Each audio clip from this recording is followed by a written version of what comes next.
Un formulaire avancé peut être nécessaire dans de nombreuses situations, mais ce n'est pas toujours facile de le construire. Dans cette vidéo, nous allons créer un formulaire complexe.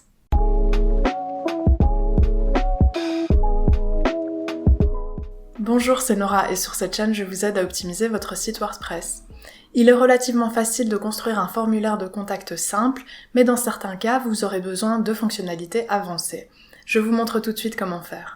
Je vais donc construire un formulaire de contact pour mon site de tutoriel sur le thème du jardinage. J'ai donc un formulaire qui reflète ce thème. Pour commencer, j'ai fait un plan de mon formulaire avant même de commencer à le construire. J'ai d'abord des champs standards, nom, adresse email et téléphone. Ensuite, j'ai un champ objet de la demande qui sera un menu déroulant et qui permettra ensuite de diriger les personnes qui remplissent le formulaire vers des questions conditionnelles en fonction de leur réponse à cette question. Donc selon la réponse à la question objet de la demande, si la personne souhaite des conseils sur la taille des plantes et des arbres, j'aurai quelques questions supplémentaires qui n'apparaîtront que si la personne sélectionne cette réponse. Dans l'objet de la demande, il y a également la possibilité de soumettre un article, donc si c'est ceci que la personne choisit, il y aura d'autres questions conditionnelles qui apparaîtront si cette réponse-là est choisie. Et pour les réponses 3 et 4, informations sur les produits recommandés et autres, la personne n'aura pas de questions supplémentaires à remplir et pourra directement envoyer son message. Pour les réponses 1 et 2, le champ du message apparaîtra également, mais il apparaîtra après les questions conditionnelles. Ensuite, j'aurai une question optionnelle qui est l'inscription à la newsletter, donc ce sera simplement une case à cocher. J'aurai également une case à cocher pour le RGPD. Je vais ajouter un CAPTCHA à mon formulaire. Et pour terminer, je vais configurer des notifications conditionnelles, donc en fonction de ce que une personne répond, ici ce sera à l'objet de la demande, l'email de notification d'un nouveau message du formulaire de contact sera envoyé à des personnes différentes, donc des emails différents. C'est toujours possible de créer ce type de formulaire avancé avec une extension gratuite comme Contact Form 7, mais vous aurez besoin d'extensions complémentaires à Contact Form 7 et notamment pour la logique conditionnelle, mais ce sera toujours plus facile de construire des formulaires complexes avec une extension de formulaire de contact payante.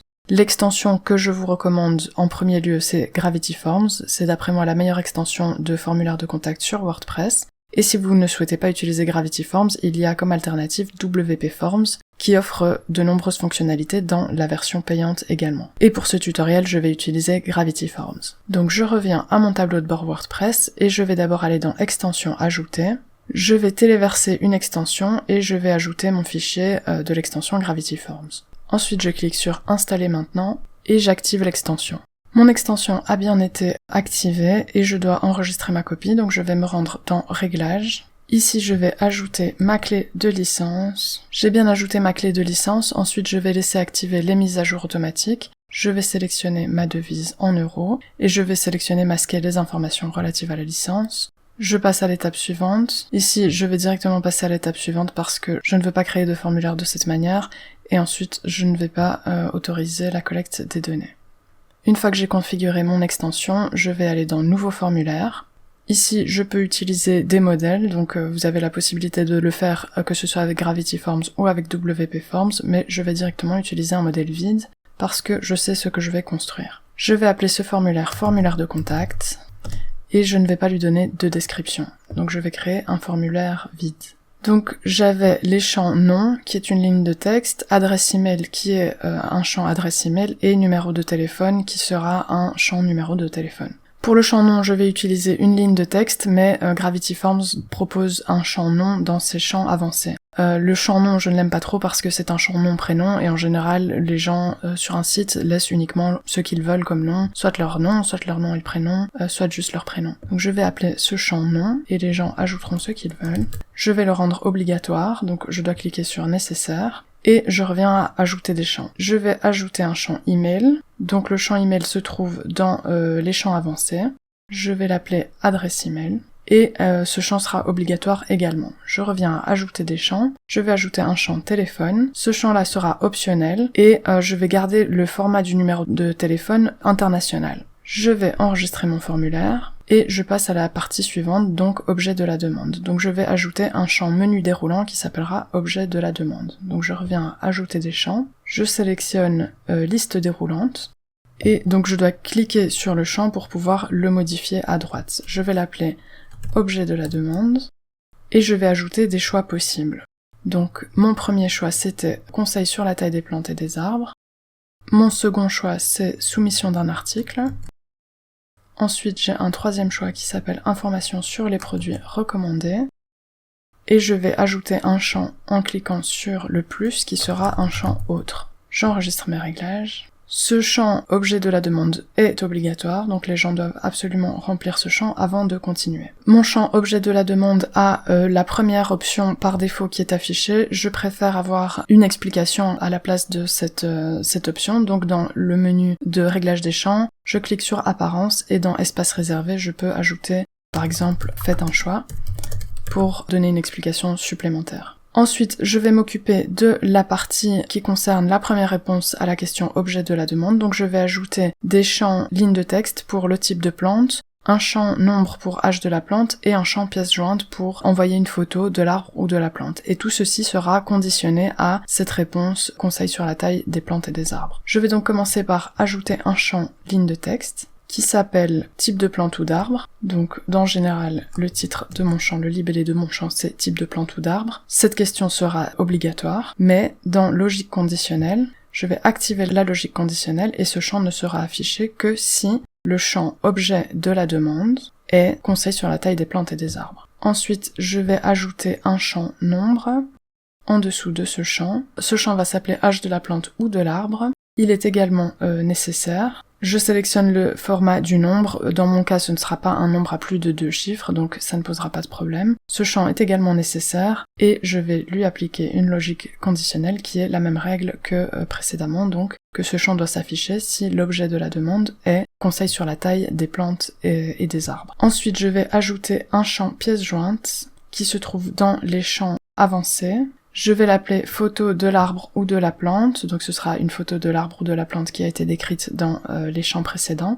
Je vais autoriser l'envoi multiple de fichiers. La personne pourra donc envoyer plusieurs photos. Je vais donner un nombre maximum de 6 photos et une taille maximum de fichiers de 3 mégas. Ce champ est également nécessaire. Et la logique conditionnelle est appliquée à ce champ également, donc j'affiche ce champ uniquement si l'objet de la demande est conseil sur la taille des plantes et des arbres. J'enregistre mon formulaire. Et je vais passer à la seconde partie, donc soumission d'un article. Ici, j'ai un champ ligne de texte qui est titre de l'article, un deuxième champ ligne de texte pour l'auteur de l'article, j'ai également un champ nombre pour le nombre de mots de l'article, et ensuite j'ai un fichier joint, un champ envoi de fichier pour le corps de l'article. Donc je vais commencer par ajouter mes champs titre et auteur de l'article, je les ajoute simplement à la suite de ces champs-ci, et ils ne seront affichés que en fonction de ma logique conditionnelle que j'appliquerai à chacun de ces champs. Je commence par ajouter une ligne de texte, je vais appeler ce champ titre de l'article, et il est nécessaire. Je reviens dans ajouter les champs, j'ajoute une seconde ligne de texte, et ce champ s'appellera auteur de l'article, le libellé de ce champ c'est auteur de l'article. Il est également nécessaire. Ensuite j'ajoute un champ nombre, ce champ s'appellera nombre de mots de l'article, le format du nombre, je mets le format européen, et je le rends nécessaire également. Ensuite, je vais appliquer la logique conditionnelle à tous ces champs, donc le titre de l'article, c'est un champ qui ne doit s'afficher que si l'objet de la demande est soumission d'un article. Je vais faire ça pour les deux champs suivants également, donc auteur de l'article doit s'afficher uniquement si objet de la demande est soumission d'un article, et pareil pour nombre de mots de l'article. Ensuite, j'ajoute mon champ envoi de fichier, ou pièce jointe, et ce champ s'appellera corps de l'article, donc le libellé c'est corps de l'article. C'est un champ qui est nécessaire. Je n'autorise pas ici l'envoi de fichiers multiples parce que je souhaite avoir uniquement un fichier, et en général un fichier d'article est assez petit, donc je ne vais pas autoriser les fichiers au-dessus de 1 méga. J'applique ici également la logique conditionnelle, donc ce champ s'affichera uniquement si l'objet de la demande est soumission d'un article, et j'enregistre. Les champs qui sont soumis à une logique conditionnelle ont été remplis, j'avais déjà ajouté mes informations sur les produits et mon option autre. Je vais ajouter mon message, donc un champ message, ce sera un champ paragraphe, et je vais appeler ce champ message. Il est également obligatoire, et il n'est pas soumis à la logique conditionnelle, c'est-à-dire qu'il va s'afficher peu importe ce qui aura été choisi dans l'objet de la demande. Ensuite, je vais ajouter un champ préférence de contact, et ici, ce sera un champ bouton radio. Et donc pour les préférences de contact, j'ai l'email qui était obligatoire et le téléphone qui était optionnel. Donc dans les préférences de contact, je vais déjà donner un titre à mon champ. Je vais cliquer sur modifier mes choix et je vais entrer 2 choix, soit l'adresse email, soit le téléphone. Je supprime le 3e choix. Cette question va être obligatoire, mais seulement si la personne a rempli un numéro de téléphone. Je vais activer la logique conditionnelle et ce champ va s'afficher uniquement si le champ téléphone n'est pas, et je ne vais rien entrer ici, donc seulement si le champ téléphone n'est pas vide. Donc mes préférences de contact sont soit l'adresse email, soit le numéro de téléphone, mais cette question n'apparaîtra que si une personne a rempli son numéro de téléphone. Ça n'a aucun sens de demander quelle est votre préférence de contact si la personne n'a rempli que son email. Ensuite, je vais ajouter une case à cocher qui sera un champ optionnel et qui sera une inscription à une newsletter. Je vais ajouter un champ qui est case à cocher. Je vais l'appeler souhaitez-vous vous inscrire à notre newsletter. Je vais modifier les choix et je ne vais laisser qu'un seul choix, donc une seule case à cocher qui sera oui. Et je vais ajouter dans le libellé du champ que c'est totalement optionnel. Ensuite, je vais ajouter une question RGPD. Donc pour le RGPD, je pose la question, acceptez-vous que nous traitions vos données? La personne doit cocher oui et ce champ-là sera nécessaire. Donc il n'y a qu'une seule option, c'est oui. Si la personne n'accepte pas qu'on traite ses données, il ne faut pas envoyer le formulaire. Pour terminer mon formulaire, j'ajoute un CAPTCHA et ensuite je vais configurer mon CAPTCHA dans les réglages de Gravity Forms. J'enregistre et ensuite je vais m'occuper de mes notifications conditionnelles. Donc ça se trouve dans Réglages, je survole le bouton Réglages et je clique sur Notification. Ici, j'ai par défaut une notification administrateur qui est active. Je peux la dupliquer, je vais la dupliquer pour vous montrer comment faire, mais je pourrais aussi la modifier. Je clique sur modifier ma copie de notification, et cette notification, je vais lui donner le nom de la première option de mon champ objet de la demande, donc conseil sur la taille des plantes et des arbres. Ici, je peux saisir un ou plusieurs emails, et je vais donc envoyer cet email à la personne qui est chargée de répondre aux demandes de conseils sur la taille des plantes et des arbres. Donc je vais appeler cet email conseil à le nom de mon site. Donc ensuite, j'ai la possibilité de choisir comment répondre. Donc si je choisis de répondre par email, je peux ajouter l'adresse email de la personne qui a rempli le formulaire. Je peux ajouter une copie cachée. Je peux donner un sujet au nom de mon email. Ici, tous les champs vont être affichés. Et en bas, j'ai d'autres options. Donc je peux désactiver le formatage automatique. Ça, je ne vous conseille pas parce que c'est moins lisible. Je peux activer de joindre les fichiers à mon email, donc comme les personnes envoient des fichiers, moi je préfère que les fichiers soient également joints à l'email de notification. Et ensuite je vais évidemment activer ma logique conditionnelle. Cette notification, qui est conseil sur la taille des plantes et des arbres, doit être envoyée uniquement si l'objet de la demande est conseil sur la taille des plantes et des arbres. Donc cette notification ne sera envoyée à la personne qui gère les demandes de conseil uniquement si l'objet de la demande est une demande de conseil. Et je peux créer 4 notifications de cette façon pour répondre à mes 4 objets de demande. Donc je peux envoyer ces notifications à 4 personnes différentes, par exemple, s'il y a des personnes chargées de répondre à des demandes spécifiques. Pour terminer, je peux me rendre dans Réglages et CAPTCHA, et ici il suffit d'entrer la clé de site et la clé secrète que vous fournit le service reCAPTCHA. J'ai une vidéo sur la configuration du CAPTCHA, donc je vous renvoie vers cette vidéo pour configurer ceci. Ensuite, je vais créer une nouvelle page et je vais ajouter mon formulaire de contact à une page pour voir à quoi il ressemble. Je vais ajouter un bloc Gravity Forms et je vais sélectionner mon formulaire. Je publie. Et voilà à quoi ressemble mon formulaire de contact. Donc j'ai bien le nom, l'adresse email et le téléphone. Dans l'objet de la demande, je peux choisir conseil sur la taille des plantes et des arbres et ici mes champs conditionnels s'affichent. Si je choisis soumission d'un article, j'ai d'autres champs conditionnels qui s'affichent. Et enfin, si je choisis information sur les produits recommandés, j'ai simplement mon champ message. Même chose pour le champ autre. J'ai bien ma question optionnelle sur l'inscription à la newsletter et la question obligatoire du RGPD. Si j'avais configuré mon CAPTCHA, il apparaîtrait ici.